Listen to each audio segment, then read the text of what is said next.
Romanos 1, 18, nós vamos voltar para esse versículo, e nós estamos já há 14 semanas, incluindo hoje, meditando em Romanos, e nós estamos no capítulo 1, na metade aqui do percurso desse capítulo, e hoje vamos ler o versículo 18, eu vou ler na Nova Versão Internacional.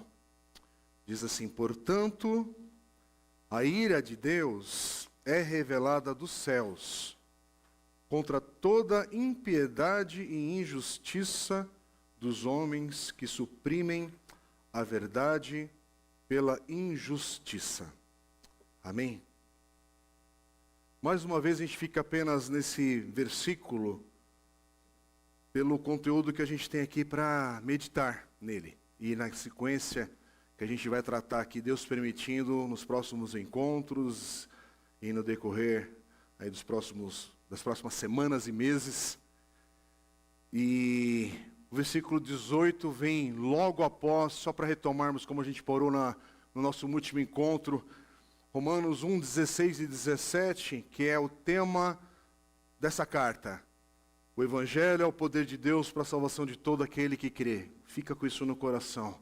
Sempre que estiver lendo, meditando em Romanos, o Evangelho é o poder de Deus para a salvação de todo aquele que crê.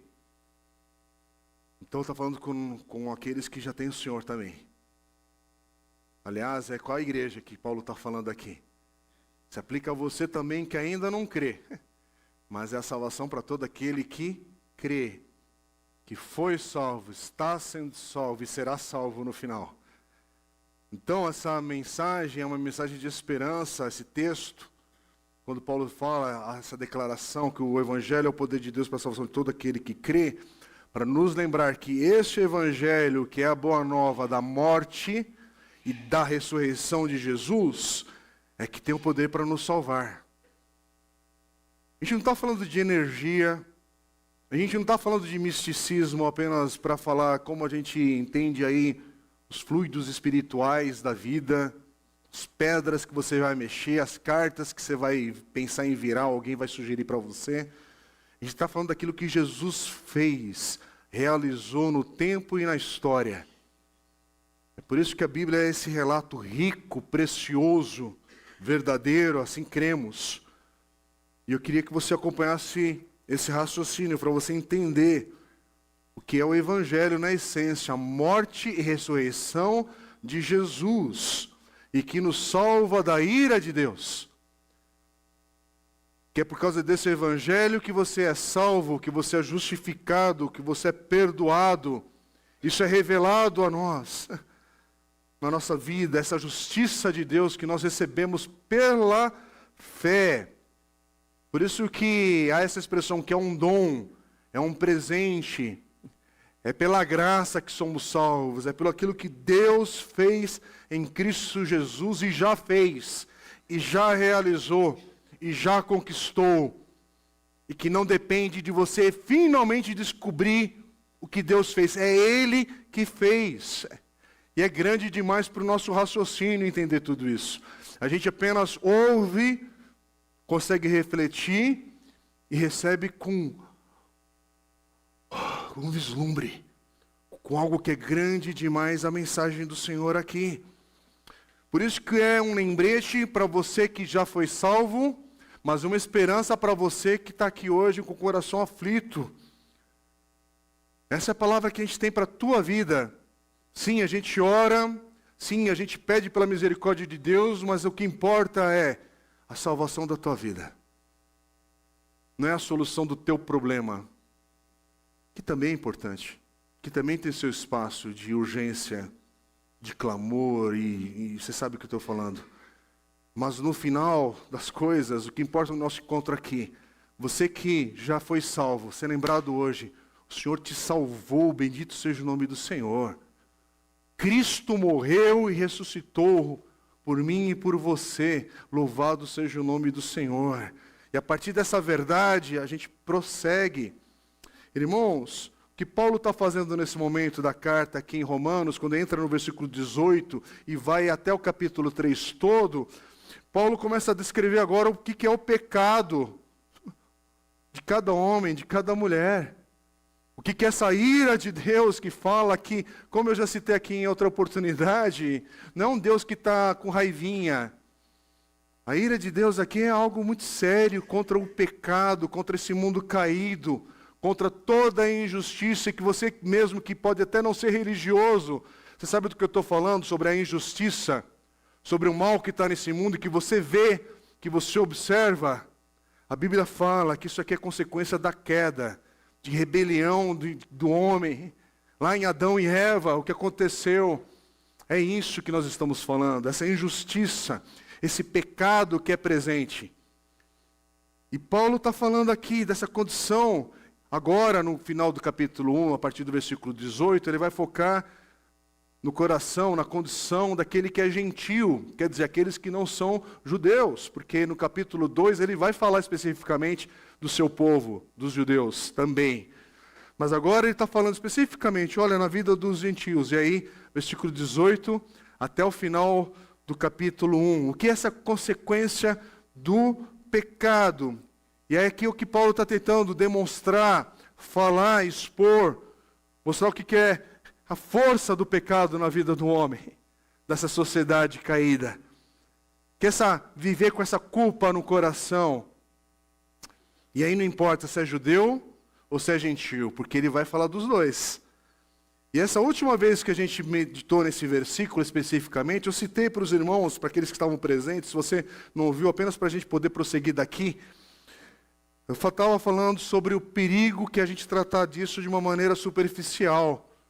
De só passar pelo versículo e você não prestar atenção da gravidade, da seriedade, do peso, da importância que tem esse versículo aqui, versículo 18, de entender essa condição do nosso coração, da nossa natureza, do pecado e daquilo que Deus fez para nos salvar, para nos transformar. É muito sério, irmãos. É muito fácil a gente entrar no molde, sabe, aperta lá o botãozinho, o molde religioso agora. Glória, glória, santo, santo, bendito, bendito. Mas não entendeu o que você está fazendo. Você entrou no molde religioso, entrou no prédio da igreja, estacionou, saiu do carro, vestiu bem. Agora é um molde gospel. Né? Mas não é isso que a gente está falando. A gente está falando de... Irmãos, a gente não tem essa tensão em todo segundo, em todo momento. Por favor. Mas a gente está tendo a oportunidade agora de prestar atenção. Esse é o momento que olha, tem um churrasco me aguardando daqui a pouquinho. Tem um cheirinho chegando aqui. Hoje é dia dos pais, de repente alguém está ouvindo fora do contexto. Tem carne chegando, mas a carne boa, não a carne, né, a outra. Mas quando a gente está diante de um texto desse da palavra de Deus, é um momento precioso demais. É um momento que não dá. Esse ajuntamento que Deus permite a gente estar aqui como igreja. Como é que eu vou fazer a escolha de me ausentar daqui? De não ter essa oportunidade entre os irmãos, da gente adorar o Senhor e da gente também meditar na palavra do Senhor. E eu quero te convidar, irmãos, para a gente entender o que Jesus fez. O que Deus fez em Cristo Jesus, para a gente poder entender um pouquinho mais. Não é tudo, não dá para entender tudo, mas um pouquinho mais, vamos lá.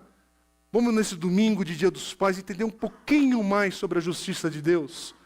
Vamos dar um passo a mais. Você que está com 40, 50 anos de evangelho, ou você que é novo na fé, mas vamos todos nós como igreja, porque no último momento que a gente teve de oportunidade de meditar nesse versículo, foi para falar sobre a ira de Deus. E para entender a gravidade, a seriedade que a gente precisa observar isso. Mas hoje é para entender como essa ira, ela se manifesta. Está sendo revelada. Até porque, presta atenção nesse versículo, na palavra, e eu peço que você fique com a sua Bíblia aberta. Versículo 17, não é interessante, que fala sobre a justiça de Deus sendo revelada. E agora no versículo 18 é a ira de Deus também sendo revelada. Justiça e ira. E as duas coisas acontecendo agora. Não é que aconteceu, está acontecendo.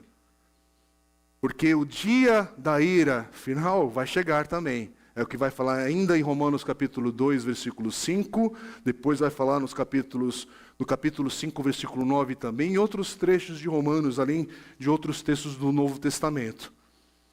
Mas antes desse tal derramamento final da ira de Deus, que a Bíblia afirma que acontecerá, fala sobre uma ira de Deus agora, no tempo presente. E como é que isso se manifesta? Pelo menos de 3 maneiras a gente vê. E eu tenho sido muito abençoado numa série de pregações que o pastor John Piper realizou em 1998. Está gravado, está disponível para quem quiser ouvir. E eu estava lá lendo e eu fiz algumas anotações. Então esse texto aqui não é original, não. A não ser aquilo que eu falo aqui, que tem coisa que eu vou falando, não é o que está escrito.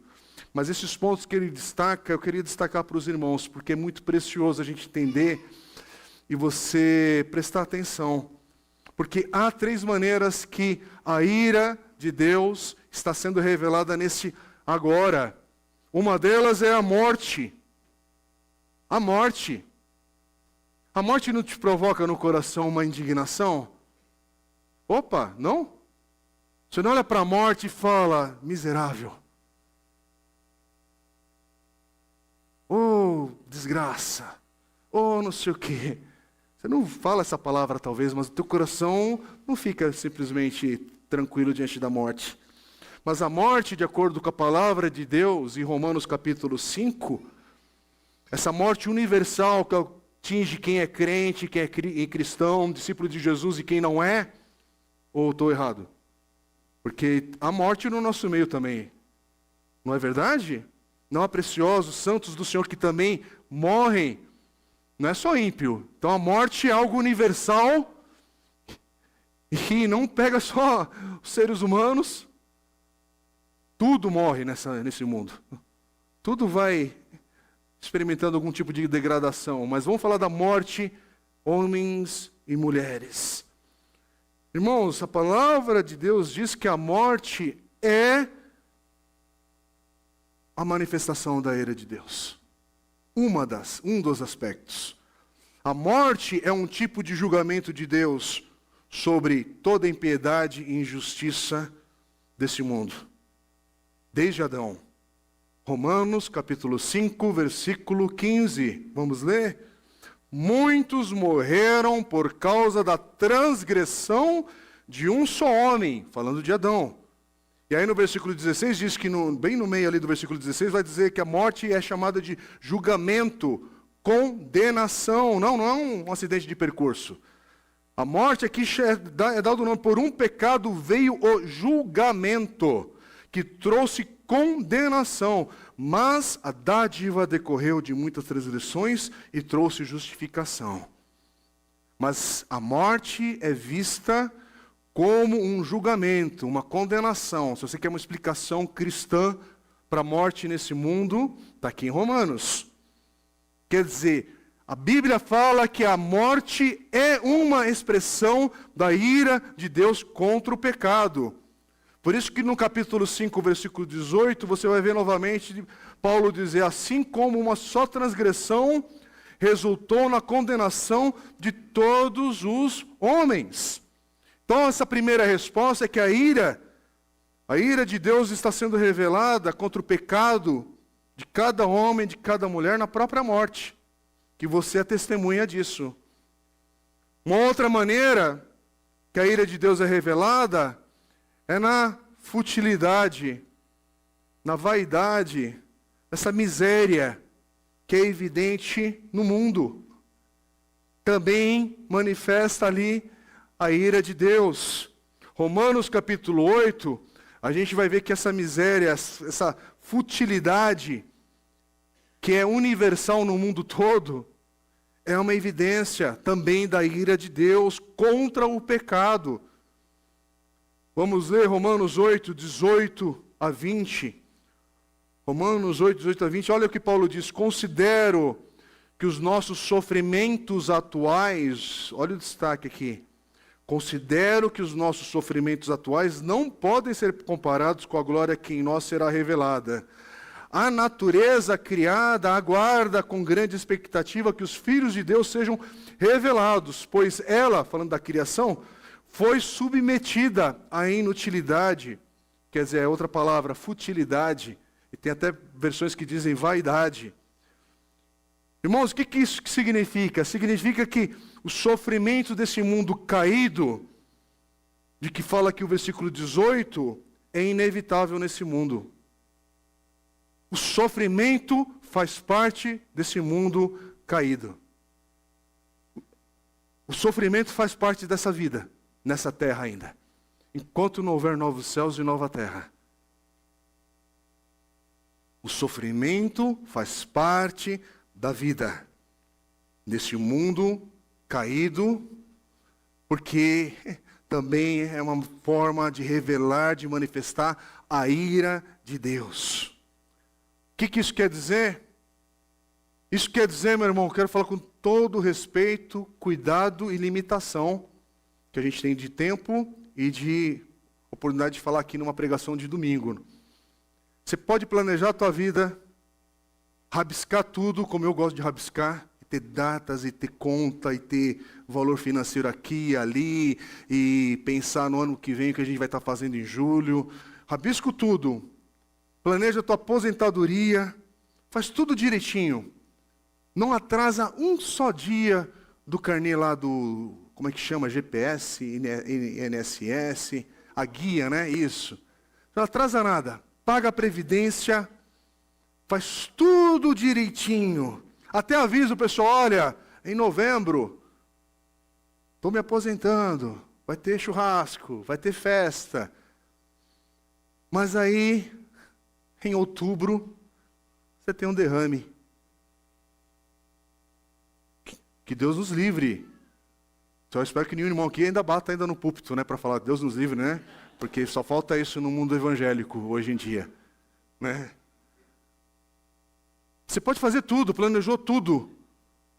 Agora o que eu quero te dizer não é que sempre vai acontecer, que as coisas vão estar em desordem, e aí, então não vale a pena fazer nada. Eu não estou dizendo isso.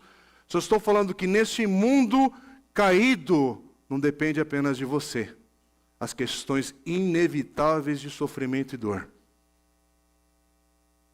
É por isso que você pode trabalhar, você pode até cuidar de saúde, você pode fazer um monte de coisa. Você pode cuidar do seu físico, fazer um monte de coisa, e que é bom, enquanto é tempo de fazer isso. Mas você cuida tanto, tanto, tanto do teu físico e morre atropelado. E aí você vai ainda poder falar, está ali um atropelado saudável, né? Morreu saudável.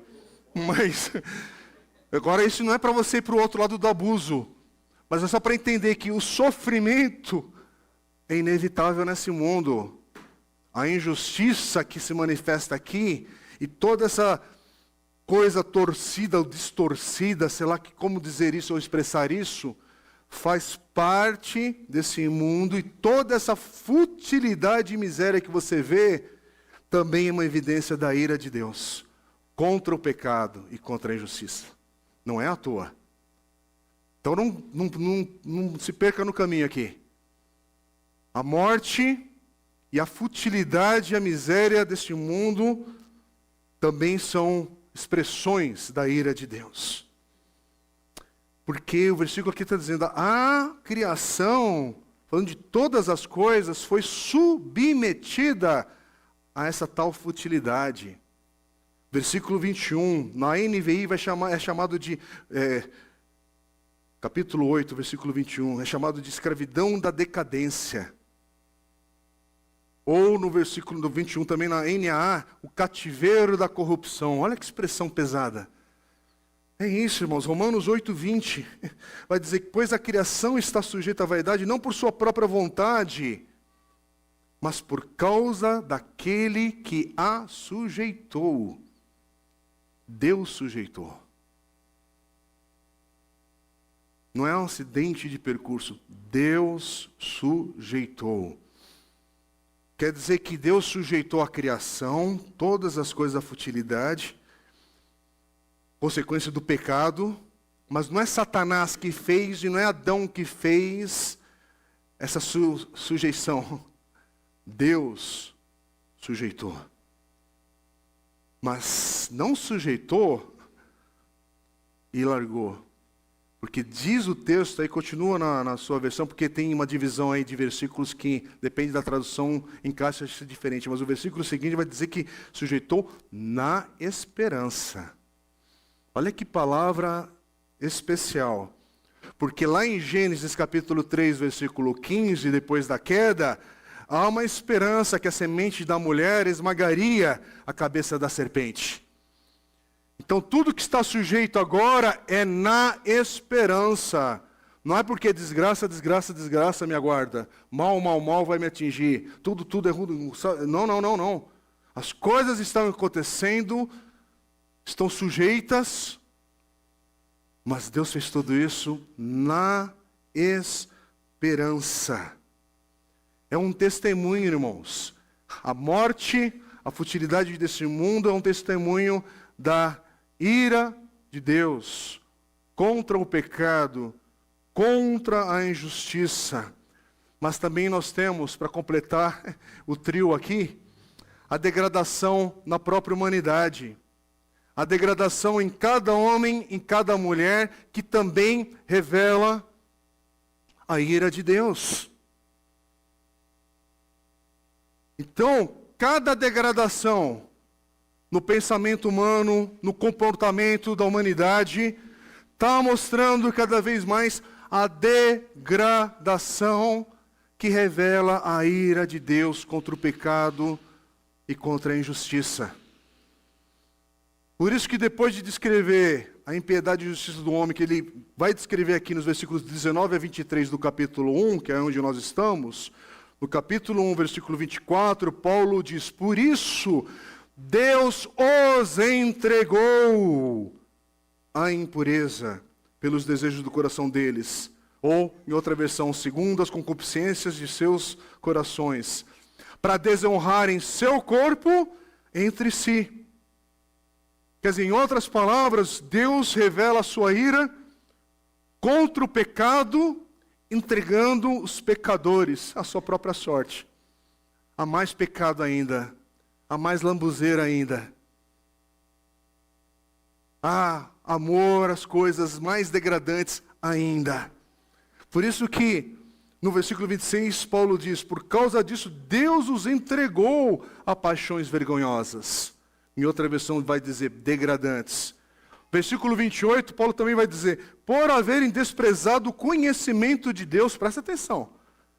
Por terem desprezado o conhecimento de Deus, o próprio Deus, mais uma vez, o que ele fala? Os entregou a um modo de pensar reprovável, para praticarem coisas que não convêm. Então a morte, a futilidade dessa vida, a miséria que está aí, a degradação que há já, as coisas criadas também. E agora, no pensamento, no comportamento humano, é a ira de Deus sendo revelada, se manifestando, nos alcançando. É o que está acontecendo neste agora, que começou já no nosso ontem, no hoje, e virá até o dia de Cristo. Até o dia dessa ira, do dia da ira do Senhor, finalmente se manifestar. E é interessante que Paulo ainda vai falar em Romanos 3:9, pois já temos demonstrado que todos, tanto judeus como gregos, estão debaixo do pecado. É por isso que esse mundo caído está entregue à morte, está sujeito à futilidade, está entregue a essa degradação dos valores de cada homem, de cada mulher. Porque está entregue às suas próprias mentes e corações. Com isso, meu irmão, com todo o cuidado, eu quero te dizer, você está vendo o mundo entrando numa degradação cada vez maior, a cada geração, um passo mais degradante. Hello, não é à toa. Quem está em Cristo tem a palavra de Deus para entender e discernir os dias de agora. Sim, os dias aqui do Novo Testamento, ali na igreja primitiva, já eram terríveis. Mas você vai vendo esse mundo avança em tecnologia, avança em riqueza, mas avança em degradação. Degradação, degradação. E você está perguntando, o que há de errado nesse mundo? Deus os entregou. Deus os entregou e nós fazemos parte desse contexto como igreja do Senhor. Agora, no meio de tanta adversidade, bendito seja o Senhor que nós não somos entregues apenas à ira do Senhor, mas no meio dessa ira de Deus que acontece neste momento, está sendo revelada, há a misericórdia do Senhor também sendo revelada. Bendito seja Deus, senão a gente não aguentava. Se fosse só ira, ai de nós. Mas a experiência que nós temos na palavra de Deus, e isso é uma diferença do Evangelho, é que sim, a gente faz a leitura do que está acontecendo no mundo hoje, que não é apenas sobre partido político, não é sobre ideologia, é sobre degradação, meu irmão. Aprenda, eu falo isso com todo respeito, por favor, de uma vez por todas, nenhum partido político sustenta em suas mãos, guarda em suas mãos os valores do reino de Deus, do Evangelho. Ninguém tem essa resposta. Não é sobre direita e esquerda, é sobre degradação humana. E com isso eu não quero dizer que não há situações que a gente pode piorar mais um pouquinho aqui, pode piorar ali, que tanto faz, não é nesse sentido. Mas não pense que alguém consegue manifestar o Evangelho de Deus em projetos humanos. É por isso que nós temos o Evangelho. É o Evangelho que a gente olha e que a gente, opa, é ali a minha direção. É por isso que nós temos um Senhor e Salvador. É por isso que é Cristo que a gente fala e prega. Porque senão, meus irmãos, a cada 4 anos a gente estava em desespero. Contínuo, sempre, porque vem mudanças na economia, na política, na sociedade, os ciclos que acontecem no mundo todo, crise, pandemia, doença, situações em casa, era só, nossa vida ser movida a desespero, ou de desespero em desespero, porque o casamento acaba, os filhos saem de casa, projetos mudam, você conquista, perde, vira aqui, vira acolá, mas o que te dá norte?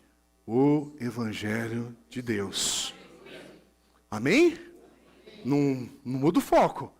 É isso que importa. Então, é lógico que o Senhor está revelando por meio da morte, da futilidade dessa vida e da degradação da humanidade, a sua ira. Mas, mais uma vez, eu quero afirmar, bendito seja Deus que Ele também manifesta a sua misericórdia. Mas, irmãos, como é que Deus manifesta a sua misericórdia? Vamos olhar primeiro para os incrédulos, para quem não crê em Deus? Ou melhor, a pessoa até pode crer em Deus, entre aspas, mas não crê na obra realizada em Cristo Jesus, o que é diferente. A ira de Deus está sempre misturada com misericórdia, porque estamos vivendo, ainda também vivemos, na era que podemos chamar de esperança. Ainda é tempo de esperança, porque é na esperança que Deus sujeitou todas as coisas. É na esperança que Deus está fazendo o que Ele está fazendo, por meio da morte, da futilidade desse mundo e da degradação do homem. Então não é que Deus deu a corda no mundo e soltou, agora vai lá, porque vai explodir uma hora aí, ou vai acabar, né? Isso é uma outra coisa. O que Deus fez é que agora, na esperança, Ele está agindo. E olha o que diz a palavra de Deus em Romanos. Por isso que eu quero te encorajar, igreja. Os meus irmãos e irmãs, ou quem está aqui, leia a carta de Romanos. Não venha apenas mecanicamente para um culto de domingo. Leia a carta de Romanos. É para o teu próprio coração. Que Romanos, Paulo já falou aqui, ele fala em Romanos 2, versículos 4 e 5, olha o que ele diz. Ele fala para aqueles que estão perdendo essa grande verdade que a gente está falando aqui, afirmando, para quem não tem Cristo em suas vidas, Paulo fala, ou será que você despreza as riquezas da sua bondade, tolerância e paciência, não reconhecendo, quer dizer, ignorando, que a bondade de Deus o leva ao arrependimento? Contudo, por causa da sua teimosia e do seu coração obstinado, você está acumulando ira contra você mesmo, para o dia da ira de Deus, quando se revelará o seu justo julgamento. Quer dizer, Paulo está afirmando que a misericórdia do Senhor é presente no dia ainda de hoje, por causa da esperança. Há bondade no meio de tudo isso ainda. Deus está fazendo alguma coisa.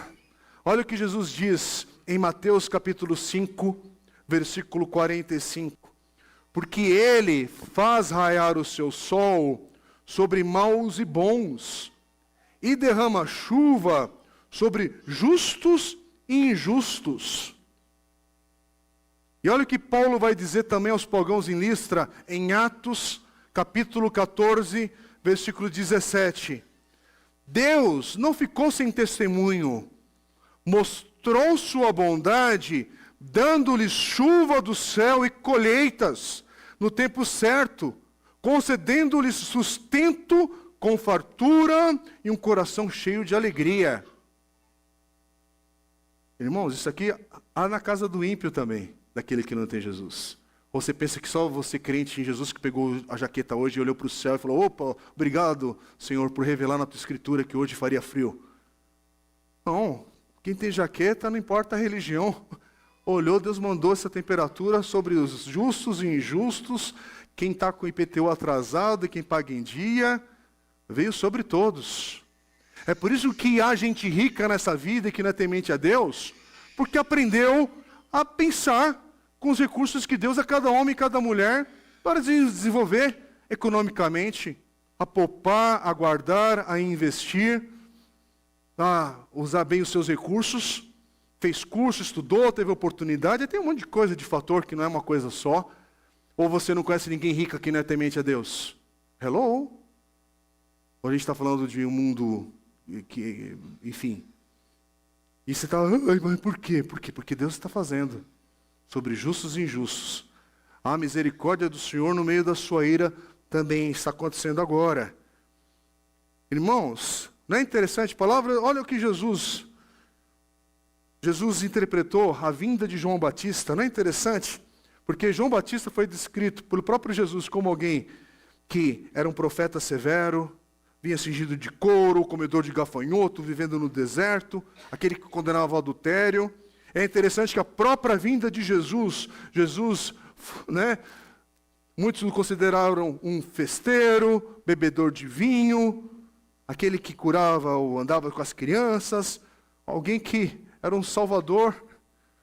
Mas que tipo de salvador é esse? Mas é interessante porque está em Mateus, capítulo 11, versículo 17 em diante. Jesus está falando: olha, nós tocamos flauta, mas vocês não dançaram. Cantamos um lamento, mas vocês não se entristeceram. Pois veio João, que jejua e não bebe vinho, e dizem: tem demônio. Aí veio o Filho do Homem, comendo e bebendo, e dizem: aí está um comilão e beberrão, amigo de publicanos e pecadores. Em outras palavras, o que vocês querem? O pastor John Piper, ele diz uma frase para chamar atenção nesse texto, eu anotei aqui, queria compartilhar com vocês. Ele fala assim: o Evangelho, olha que bonito e pesado, o Evangelho veio com as duas línguas, mas eles não quiseram ouvir. Incrédulo, Deus está falando com você em sua dor, para avisá-lo. Deus está falando com você em seu prazer, para cortejá-lo. Não interprete mal a voz de Deus. Presta atenção, você incrédulo, sem Deus. Parafraseando, Deus está falando com você na tua bonança, é bonança que fala? Enfim, na sua fartura, na sua prosperidade. E Deus está falando também no seu leito de UTI. Deus está usando a alegria dessa vida e as dores desta vida, mas está falando ao teu coração. Mesmo que você ainda hoje se afirme aquele que não crê. Mas Deus está falando, não ignore a sua voz. No tempo de vacas gordas que falam, hoje eu vou ser condenado, né, no tweet depois lá de usar expressões erradas. Né? Vocês podem falar isso, mas com todo carinho. Prosperidade, está faltando, está com saúde ou está na doença, mas você que não está em Cristo, que não crê no Senhor, Deus está falando. Assim como Deus está falando para aqueles que também estão em Cristo já. Hello, Crentolândia. Graças a Deus, nós também. O Senhor fala com a gente também. Sabia? Deus fala conosco também. Pelas mesmas coisas, pelos mesmos canais. De acordo com Romanos 1,17, Deus afirma que nós temos agora o dom da justiça de Deus pela fé. Se você pensava que o castigo de Deus sobre nós já foi resolvido sobre Jesus. Jesus já morreu no nosso lugar. Romanos 8,3. Mas o versículo 1 de Romanos 8 diz assim: portanto, agora já não há nenhuma condenação para os que estão em Cristo Jesus. Então, o que Deus está lidando com a nossa vida, você que está em Cristo, não é da mesma maneira do que para os incrédulos, o mesmo significado, algo mudou. Porque não há condenação se você está em Cristo Jesus. Mas você ainda vai morrer. Você ainda vai, desculpa te falar, você vai ainda sofrer. E você ainda vai ver muito da degradação humana. E vai te atingir esse negócio, de alguma medida. Mas veja o que 1 Tessalonicenses 5,9, Paulo também diz ali. Porque Deus não nos destinou para a ira, mas para recebermos a salvação por meio de nosso Senhor Jesus Cristo. Irmãos, essa aqui é uma declaração clara da nossa salvação e que nós não somos destinados mais à ira, mas é por meio do Senhor Jesus Cristo. Por isso que Jesus Cristo é a mensagem central aqui do Evangelho, da justiça de Deus, da nossa salvação, do nosso perdão. É por isso que aqui nós nos diferenciamos de outras expressões, inclusive de justiça nesse mundo. De outras expressões, enfim, das demais religiões. Porque o Evangelho nos apresenta, na palavra de Deus, Cristo, que é por meio de Jesus Cristo. Por isso que não é por meio de invocar os mortos, por isso que não é por meio de você, mas eu não tenho tanta certeza, é por meio de Jesus Cristo pela fé. A afirmação da palavra de Deus. Mais uma vez, não é por meio de religião oriental, não é por meio de sorte, não é por meio de mérito, é por meio de Jesus Cristo apenas.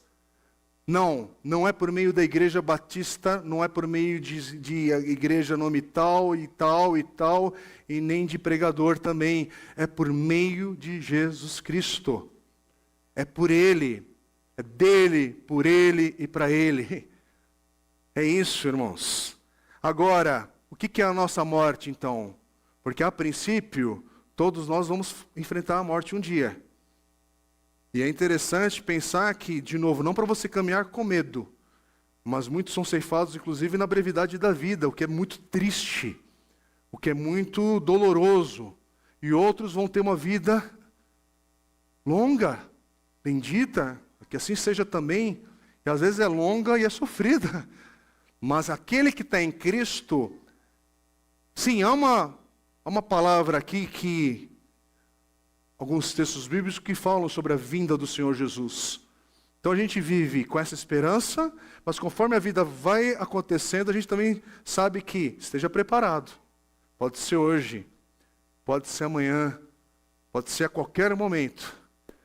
Mas a morte, ela mudou de significado para aquele que está em Cristo. A morte fala para o ímpio que a revelação ali é a ira de Deus.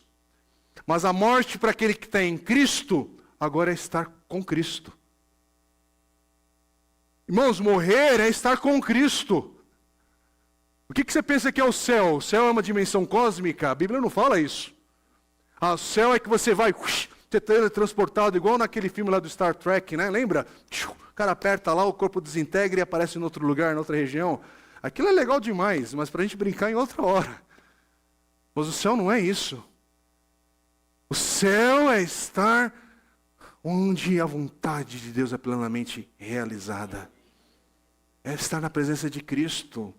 É por isso que há pessoas que não querem ir para o céu. Não é porque no céu elas, sei lá, o que pensa? Tem pessoas que não querem estar na presença de Deus. E talvez porque tem um Deus caricatura, um Deus da religião pesada. Porque quando você olha o que esse Deus nos fez em Cristo Jesus, eu quero. Bendito seja o Deus da minha salvação. Você está em Cristo, a morte mudou de significado. Sim, a gente chora pelos nossos queridos que vão adiante. Sim, quando há um dia de luto, é dia de choro, de lamentarmos, de falar, não era para ser assim, não era. Mas a morte é estar com Cristo. Mudou o significado. Por isso que Paulo vai dizer em 1 Coríntios 15, 55 a 57, onde está a morte, a sua vitória? Onde está a morte, o seu aguilhão?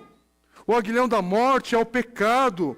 E a força, falando do poder do pecado, a força do pecado é a lei. Mas graças a Deus que nos dá a vitória por meio de nosso Senhor Jesus Cristo.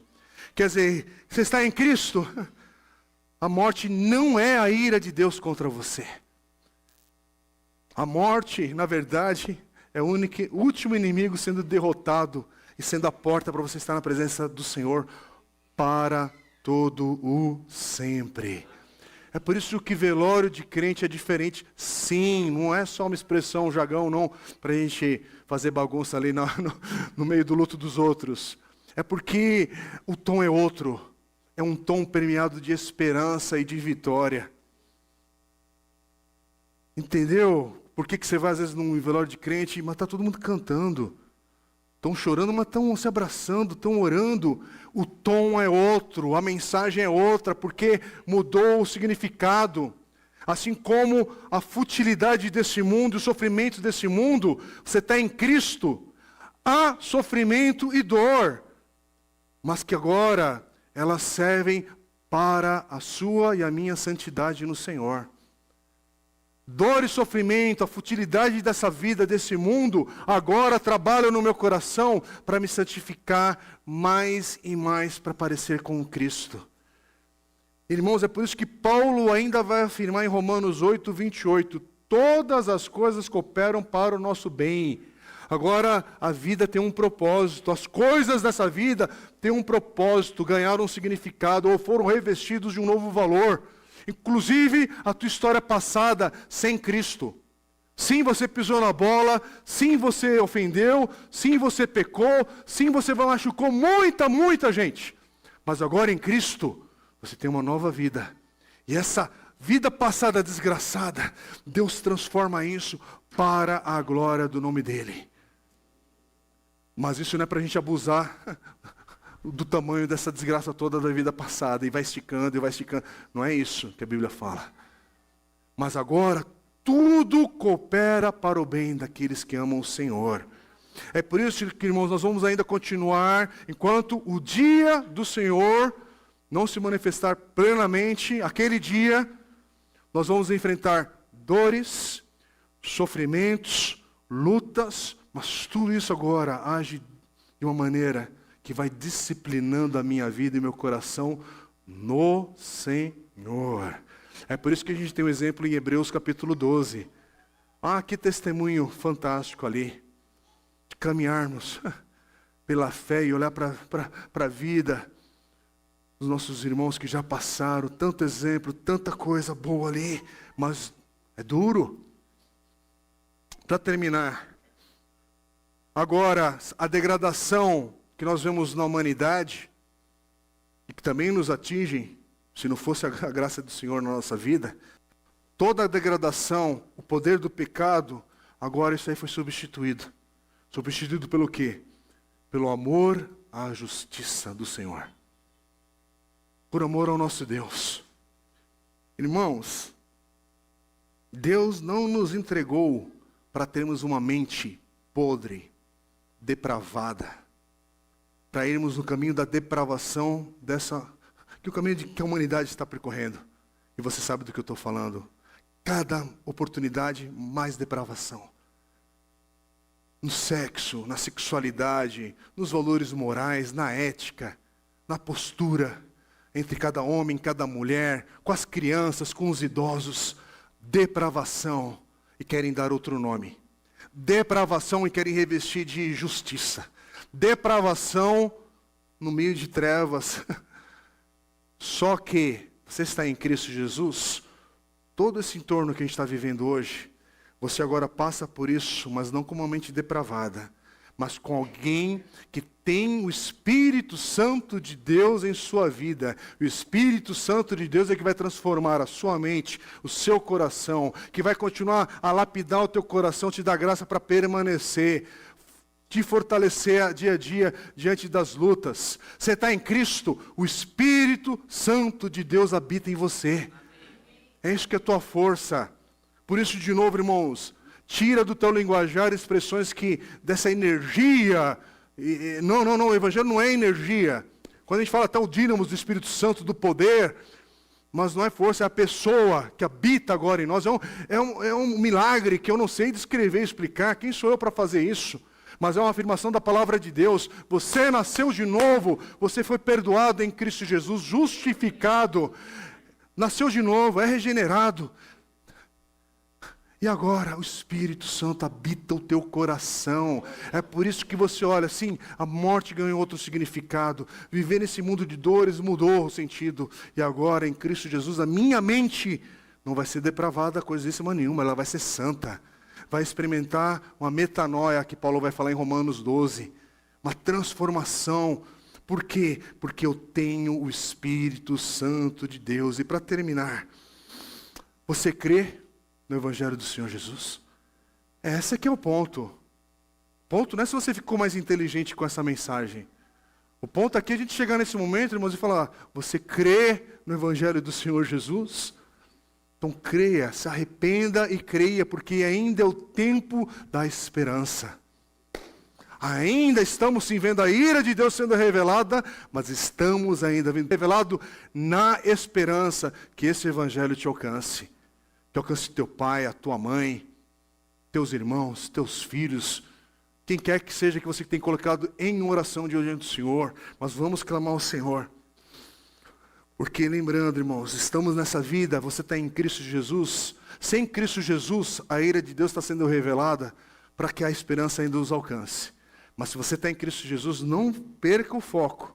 A morte agora é a porta para estarmos na presença de Cristo para sempre. O sofrimento vai nos santificando, vai nos também moldando, lapidando pela vontade do Senhor. E toda a depravação dessa vida agora, nós somos habitados pelo Espírito Santo de Deus. E caminhamos no poder do Espírito Santo. Igreja, o que a gente está vendo? Uma igreja que tem culto, mas não tem o poder de Deus. Ai de nós de sermos também contados no meio dessa igreja. Não estou falando isso para dar nome a nenhuma igreja, não. Estou falando porque você está vendo isso. O que a gente está vendo? Religião, religião, religião e a ausência do poder de Deus. Misericórdia. O que eu quero te convocar, te chamar, afirmar para você é: não fique com medo da ira de Deus. Pelo contrário, busque abrigo no Evangelho do Senhor, que é a nossa esperança. Vamos ficar em pé em nome de Jesus. Vamos orar, porque hoje é uma oração por todos nós. Se você está sem Cristo, hoje é dia de esperança na tua vida, no teu coração. E você que tem Cristo também, dessa esperança ser renovada. Bendito seja o Senhor. Pai querido, louvado, bendito seja o nome do Senhor. Ó Senhor, temos visto, somos testemunha da ira do Senhor sendo revelada e manifestada nos nossos dias. Mas obrigado, Senhor, porque aqueles que estão em Cristo, Deus, tem uma interpretação transformada dessa realidade. Obrigado, Deus, porque o Senhor está agindo hoje ainda na esperança de alcançar o perdido. E é isso que oramos hoje, Pai. Se há alguém aqui perdido entre nós, que hoje ouça a voz do Senhor chamando para a tua salvação. Em Cristo Jesus possa colocar a esperança. Mas, Senhor, aqueles que entraram aqui hoje também, Deus, com o coração hoje, precisando de um renovo, que hoje, Pai, o Senhor possa agir na nossa mente, coração, no nosso vigor, Pai, no nosso espírito de fato, e lembrarmos que somos habitação do Teu Espírito agora, por causa de tudo, por meio de Jesus Cristo que nos salvou. Por isso damos ao Senhor honra, glória e o nosso louvor, e queremos entrar nessa semana, nesse dia, adorando, bendizendo o nome do Senhor, hoje e sempre. Amém.